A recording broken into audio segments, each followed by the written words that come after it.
afternoon. Today on Topeka News at 7, we'll be discussing the disarray in the state of Kansas with your news anchors Julie and Michaela. Kansas has been quite bloody the past year, what with the sectional divide between the North and the South, otherwise known as the Border War, and many conflicts that have risen from this divide. This has been a very violent time for our state as the pro-slavery and anti-slavery supporters have flooded into Kansas to try and influence the decision of whether or not Kansas will indeed be a slave state or become a free state. The Southerners have been adamant in the addition of Kansas as a slave state and Nebraska as a free state. I'm currently on the phone with Eli Thayer, the founder of the New England Immigrant Aid Company. What are you guys doing in Kansas currently? Well, our company is striving to get anti-slavery supporters to move to Kansas so that they can vote against the extension of slavery in the territory. It's not easy, but we're trying to provide the essentials, like transportation and housing, so that more people will come out and vote. One of the efforts of the pro-slavery forces to extend slavery to the Kansas Territory was the drafting of the Lecompton Constitution, which permitted slavery in the territory and excluded free blacks from living in Kansas.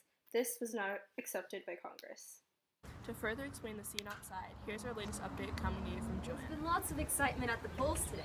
The Northerners and Southerners are trying to bombard the polls and influence the vote. Here's one now. Sir, what will you be voting for? I'll be voting to extend slavery in the Kansas Territory. All I had to do was cross the Missouri. We're practically in Slave County now. Now I've got all these Northerners coming in and mucking it up, and I just think it's a travesty that slavery should not be continued in the Kansas Territory. Thank you for your time. Do you believe that slavery should be extended into the Kansas territories? Well, as a Northerner, I do not support the South's beliefs and will personally be voting against the extension of slavery. I find it inhumane and revolting how the people across the South are treating the blacks. I just find it extremely disgusting how they're being mistreated and how they have to work on fields for unfair wages. Back to you at the studio. Thanks for that, Joanna. Moving on to our next issue. I've just received news that there has been some major conflict between both Stephen Douglas and Abraham Lincoln. Our news reporter is currently at the scene. Joanna? I'm here live at the Lincoln and Douglas debates. Abraham Lincoln, what are your thoughts on the Kansas-Nebraska Act enacted by your opponent? The Kansas-Nebraska Act was a rather ill-advised and idiotic idea. All it caused was more conflict, and now American blood is being spilled in Kansas. Unlike Douglas, I am firmly against slavery, and I am not afraid to take a stand on the issue. A man as indecisive as Douglas should not be given a seat in the Senate, or any seat in Congress for that matter. Senator Douglas, what are your thoughts on this topic? I am in shock that Congress is even questioning if we should allow slavery in Kansas. As a chairman of the House and Senate Committee on Territories, I strongly believe in expanding slavery in the West. I also believe that if any state does not want the practice of slavery in their state lines, they should use popular sovereignty.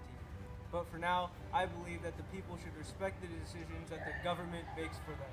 There has also been some heat between South Carolina Senator Charles Sumner and Preston Brooks. Supposedly, Sumner took to the floor of the Senate and outwardly targeted Senator Andrew Butler, a relative to Brooks and a fellow Southerner. Lawrence Keat, a friend of Preston Brooks, said, quote, "I too was offended by Sumner's hateful speech towards Brooks' cousin and other Southern delegates. I accompanied Brooks as he confronted Sumner at his desk. I also brought my pistol to make sure none of the other delegates tried to break up their quarrel. I think he got what he deserved." End quote. Let's go to the scene. Why are you beating a defenseless man on the floor of the Congress? Well, I'm beating up Charles Sumner up because he insulted my cousin Andrew Butler.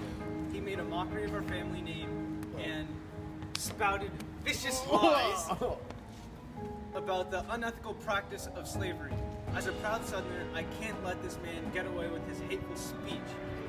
It's the honorable thing to do. He understands. Thank you for your time. Oh, no problem. Anytime.